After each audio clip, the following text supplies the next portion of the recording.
Bone කියලා පිළිගන්නවා CJ Engineering YouTube channel එක බලන කට්ටිය හැමෝටම. ඉතින් අද වීඩියෝ එකෙන් පෙන්නන්න හදන්නේ vape absorption chiller එකක්. ඉතින් මම කලින් vape absorption chiller එකක absorber එක ගලවපු වෙලාවක වීඩියෝ එකක් දැම්මා මගේ කලින් මගේ TikTok channel එකේ. ඉතින් මේ වීඩියෝ එකෙන් පෙන්නන්න හදන්නේ ඕගොල්ලන්ට vape absorption chiller එක නැත්නම් වාෂ්ප අවශෝෂක chiller එක basic cycle එක නැත්නම් සාමාන්‍ය refrigerant cycle එකක් වගේ නෙමෙයි. vape absorption chiller නැත්නම් steam chiller එකේ basic cycle එක සම්පූර්ණයෙන්ම වෙනස්. මොකද මේ circle එකේ compressor part එකක් නැහැ.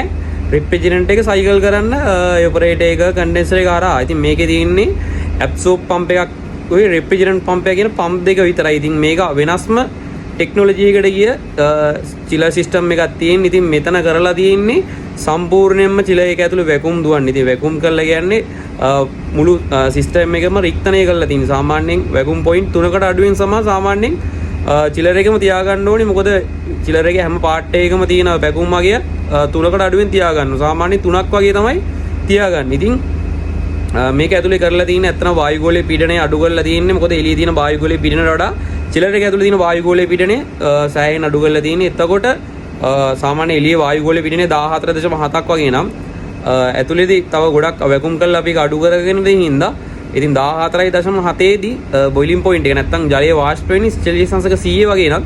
ඉතින් මේක ඇතුලේ ජලයේ 100ක් සෙල්සියස් අංශක 100ට යන්න ඕනේ නැහැ වාෂ්ප වෙන්න. 7-8 දී වාෂ්ප වෙන්න ගන්නවා. මොකද එච්චරට අපි වැකුම් කරලා වායු ගෝලයේ පීඩනය අඩු කරලා තියෙන නිසා.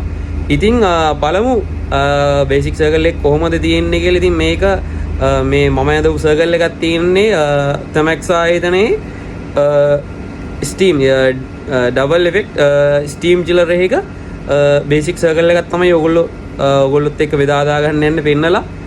ඉතින් ගොඩක් ලංකාවේ ගොඩක් අය දන්නේ නැහැ මේ circle එක steam chillers කිව්වහම මොකද්ද මේක ඇතුලේ වෙන්නේ, කොහොමද මේක chiller එක cool වෙන්නේ compressor part එකක් නැතුව refrigerant නැතුව කියලා. ඉතින් මම කියලා දෙන්නම් කොහොමද මේ circle එක වැඩ කරන්නේ, කොහොමද මේක cool වෙන්නේ කියලා.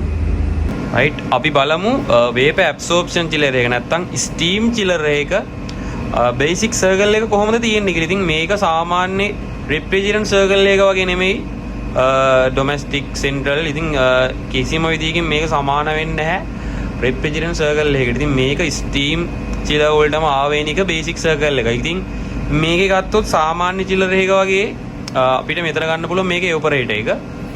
මෙතනත් evaporator එක තියෙනවා. ඉතින් මෙතන තියෙනවා condenser එක. මේකේ මේ තුනට අමතරව තියෙනවා මේ මැද්දේ තියෙනවා මේකට අපි කියනවා absorber එක කියලා. ඒකට අමතරව මෙතන තියෙනවා generator එකක්. මේකට අපි කියනවා high temperature generator එක කියලා. මෙතන තියෙනවා low temperature generator එක කියලා. ඉතින් මේ කොටස් ටික තමයි වැඩිපුර add වෙන්නේ. ඒකට අමතරව මේ තියෙන්නේ heat exchange. ඔයගොල්ලෝ දන්නවා plate heat exchange. ඉතින් heat transfer කරගන්න තමයි මේක පාවිච්චි කරලා තියෙන්නේ මේ line වලට. ඊට අමතරව ඉතින් මෙතන කොහෙවත් compressor part එකක් බලා ගන්න නැහැ. මේකේ තියෙන්නේ මේ pump දෙක විතරයි. ඉතින් මෙතන තියෙනවා absorber pump එක කියලා. මේකට කියන්නේ absorb pump එක කියලා. ඉතින් මෙතන තියෙනවා refrigerant pump එක. ඉතින් මේ pump දෙකෙන් තමයි මුළු circle එක වටේම lithium bromide සහ battery වතුර circle එකට අරන් යන්නේ. ඉතින් අපි මුලින්ම ගත්තොත් මේක සම්පූර්ණයෙන්ම shell and tube.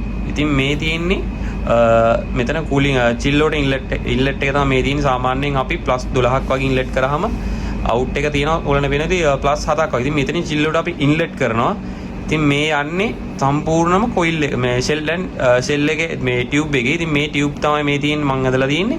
ඉතින් මෙතනින් ඉන් කරාම මේ tube ඇතුලෙන් ගිහිල්ලා තමයි මේ පැත්තෙන් ආපහු cool වෙලා එළියට එන්නේ. ඉතින් මේ shell එක ඇතුලේ තමයි සම්පූර්ණයෙන්ම වැඩ කරන්නේ lithium bromide සහ DM water නැත්නම් battery වතුර.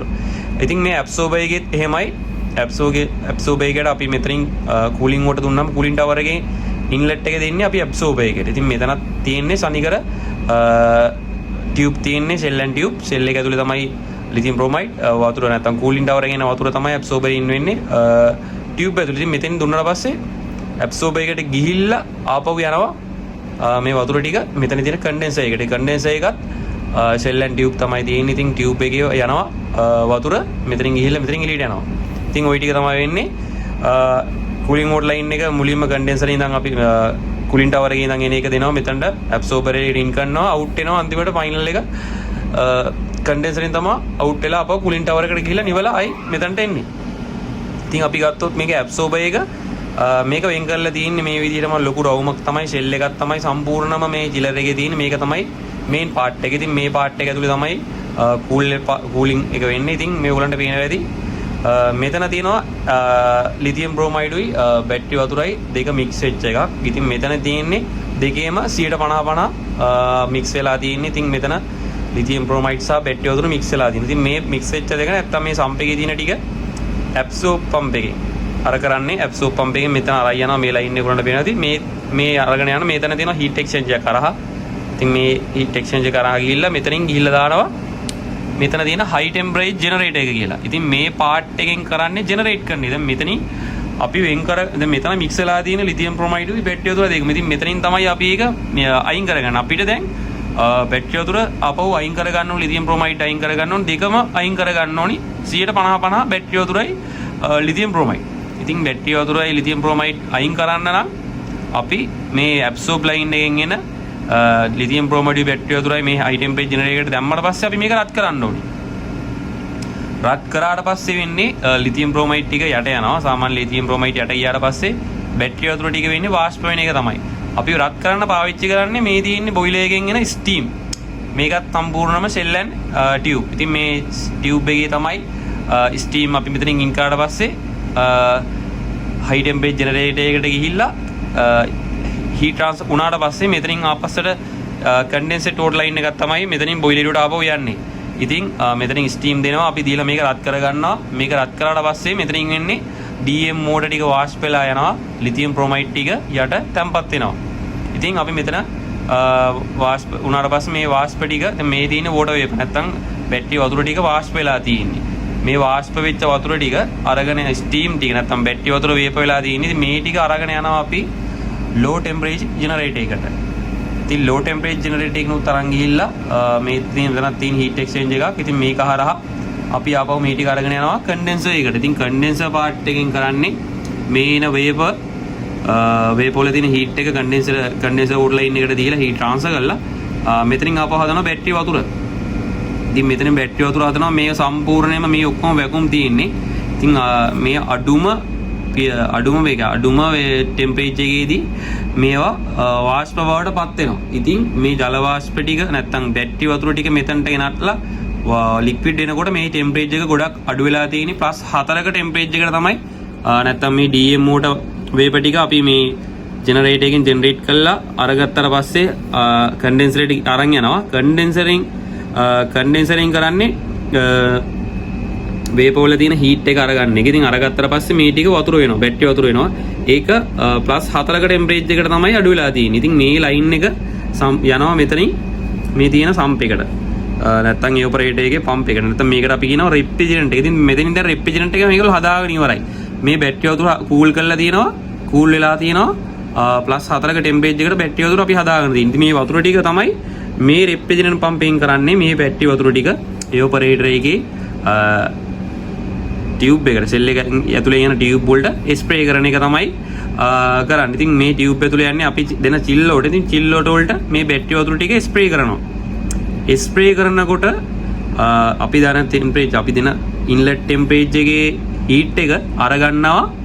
හීට් එක අනුව මේ බැටරි වතුර ටික වාෂ්ප වෙනවා. මොකද මේක ඇතුලේ ඕගොල්ලන්ට පේනවා ඇති PSI 0.12කට අපි මේක රික්තනය කළා නැත්නම් වැකුම් කරලා තියෙන්නේ. ඉතින් එතකොට මේක ඇතුලේ තියෙන බොයිලින් පොයින්ට් එක සම්පූර්ණව වෙනස්. ඉතින් +7ක් වුණේ ගාම මේක 4+4ත් 5ක් වගේ යනකොට මේ ඔක්කොම වේප වෙනවා. ඉතින් මේ මොකද වෙන්නේ වේප උනේ ගාම දැන් බැටරි වතුර ස්ප්‍රේ කරනවා මෙතනින් එවපරේටර් එකට. එවපරේටර් චිල් වලට ඉන්ලට් එකට. ඉතින් අවුට් වෙනකොට චිල් වල ඉන්ලට් එකෙන් එන හීට් එක ගන්නවා බැටරි වතුර. බැටරි වතුර ඊට පස්සේ වේප වෙනවා. ඉතින් මේ වේප ටික මොකද කරන්නේ? ලිතියම් බ්‍රොමයිඩ් වලට මේ පැත්තෙන් උරා ගන්නවා. මේ දෙපැත්තෙම ඕලන්ට පේනවා. ඉතින් මැද්දෙන් ලිතියම් බ්‍රොමයිඩ් ස්ප්‍රේ කරනවා.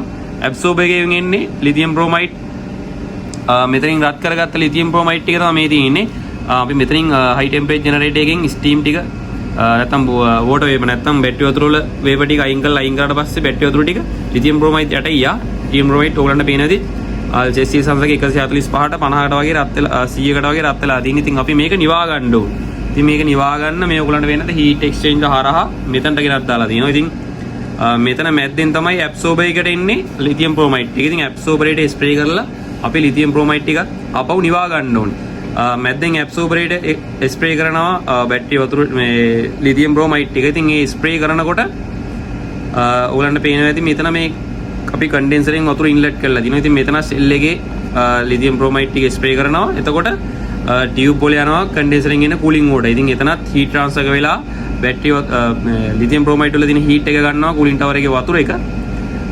අරගෙන ටිකක් ටෙම්පරේචර් එක වැඩි වෙලා තමයි කන්ඩෙන්සරයට යන්නේ. ඒ අතර වාරයේදී මේ පැත්තෙන් එන වාෂ්ප ටිකයි මේ පැත්තෙන් එන බැටරි වතුර වල වාෂ්ප ටිකයි මේ ඔක්කොම ලිතියම් බ්‍රෝමයිඩ් වලට ආකර්ෂණය කරගන්නවා. ඇබ්සෝබ් කරගන්න එක තමයි මෙතන වෙන්නේ. මේ බැටරි වතුර ටික දෙපැත්තෙන්ම වේප වෙන ටික ඇබ්සෝබ් කරගන්නවා. ඊටු ටික ආපහු මෙතන තියෙන සම්ප් එකට වැටෙනවා.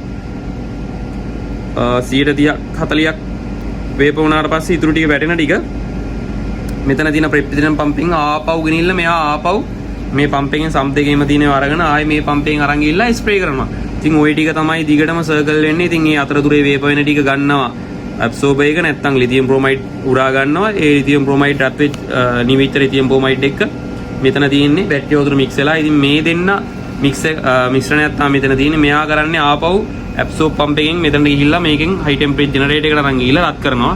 රත් කරලා බැටරි වතුර ටික අයින් කරලා ලිතියම් බ්‍රෝමයිඩ් ටික මෙතන ඉතුරු කරගන්නවා. ඉතින් මේ බැටරි වතුර වේපුණාට පස්සේ මේ බැටරි වතුර ආපහු හදා ගන්න ඕන නිසා අපි මේක අරගෙන යනවා කන්ඩෙන්සරේට. ඉතින් කන්ඩෙන්සරෙන් කරන්නේ වේප වල තාපය අවශෝෂණය කරගෙන බැටරි වතුර හදනවා. ඉතින් මේ වතුර ටිකෙන් තමයි රෙෆ්‍රිජරන්ට් එක විදිහට පාවිච්චි කරලා එවපරේටර් එකට ස්ප්‍රේ කරන්නේ. ඉතින් ওই සර්කල් එක තමයි දිගින් දිගට වෙන්නේ. ඉතින් මෙතන රත් වෙච්ච තියෙන රත් වෙලා තියෙන ලිතියම් බ්‍රෝමයිඩ් ටික අරගෙන ගිහිල්ලා නිවා ගන්න ඇබ්සෝබර් එකකට ගිහිල්ලා දානවා. ඉතින් මේ ඇබ්සෝබර් එකෙන් කරන්නේ ලිතියම් බ්‍රෝමයිඩ් හීට් උන ලිතියම් බ්‍රෝමයිඩ් වල නිවා ගන්න. මොකද ලිතියම් බ්‍රෝමයිඩ් වල රත් වුණාට පස්සේ එයාගේ මික්ස් වෙලා තියෙන හැම දෙයක්ම අයින් වෙනවා ලිතියම් බ්‍රෝමයිඩ් එක යට යනවා.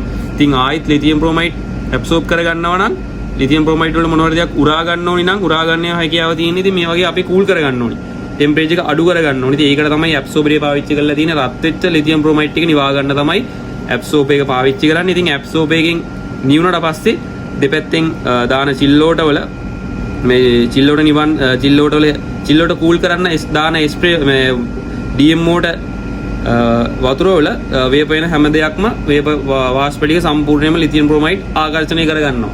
ඒ ටික උරා ගත්තට පස්සේ තමයි ඇබ්සෝබර් එකේ සම්ප් එකට වැටෙන්නේ. ඉතින් මේ හැම එකක්ම මේ තියෙන බර්ච් පම්ප් එකෙන් නැත්නම් වැකුම් පම්ප් එකෙන් මේ ඔක්කොම වැකුම් කරලා තියෙනවා. මේ පේනවනේ මේක ඇතුලේ තියෙන වැකුම් එක 0.1 PSI ගානට අපි මේක අඩු කරලා තියෙනවා. ඉතින් මේ හැම තිස්සෙම මේ චිලර් එක වැකුම් තමයි දුවන්නේ. මෙයාගේ වැකුම් මගේ වැඩි වෙන්න මෙයාගේ තියෙන එෆිෂන්සි එකත් අඩු වීගෙන යනවා. මොකද කූල් වෙන සාමාන්‍ය අපි හිතමු 12ක් යනවා නම් මෙයාගේ වැකුම් එක වැඩි වෙන්න මෙතන 3යි 4යි ගිහිල්ලා තියෙනවා නම් PSI. එතකොට මෙයාගේ අවුට් එකත් ඒ ගානට වැඩි වෙනවා. මොකද මෙයා සම්පූර්ණයෙන්ම වැකුම් තමයි දුවන්නේ. ඒ වගේම හයි ටෙම්පරේචර් ජෙනරේටර් එකත් අපි සාමාන්‍යයෙන් මේ ස්ටීම් චිලර් එකේ ටෙම්පරේචර් එක කන්ට්‍රෝල් කරන්නේ මේ තියෙන හයි ටෙම්පරේචර් ජෙනරේටර් එක හීට් කරන ප්‍රමාණය අනුව තමයි අපි ටෙම්පරේචර් එක අඩු වැඩි කරගන්න පුළුවන්. අපිට මේ එෆිෂන්සි එකට ගන්න ඕන නම් ඉක්මනට ටෙම්පරේචර් එක අඩු කරගන්න ඕන නම් අපි කරන්නේ ස්ටීම් ලෙවල් එක නැත්තම් බොයිලර් එකෙන් එන ස්ටීම් ලෙවල් එක වැඩි කරලා මෙයා රත් වෙන ප්‍රමාණය ඉක්මනට රත් කරනවා. මෙයා ඉක්මනට රත් කරන තරමට ඉක්මනටම බැටරි වතුර ටික මෙයා අයින් කරනවා මේ ලිතියම් බ්‍රෝමයිඩ් වලින්. ඉතින් මේකේ එෆිෂන්සි වැඩි වෙන්න නම් අපි දැන් ටෙම්පරේචර් එක ඉක්මනටම අඩු කරගන්න ඕන. අපි කරන්න ඕනේ ස්ටීම් ලෙවල් එක වැඩි කරලා ඉක්මනට මෙයා රත් කරන්න ඕනේ. මෙයාගෙන් බැටරි වතුර ටික අයින් කරන්න ඕනේ. ඒ වගේම මෙයා හැමතිස්සෙම වැකුම් වෙලා තියෙන්නත් ඕනේ. ඉතින් ඔය සර්කල් එක තමයි ස්ටීම් චිලර් එකක බේසික් සර්කල් එක කියනවා නම් හරි නිවැරදි. ඉතින් මේ විදිහට තමයි ස්ටීම් නැත්නම් වේප ඇබ්සෝර්ප්ෂන් චිලර් එකක බේසික් සර්කල් එක. ඉතින් දිගටම මේ YouTube channel එකත් එක්ක ඉන්න. ඉතින් මේ වගේ වීඩියෝ එකකින් ආපහු හම්බෙමු.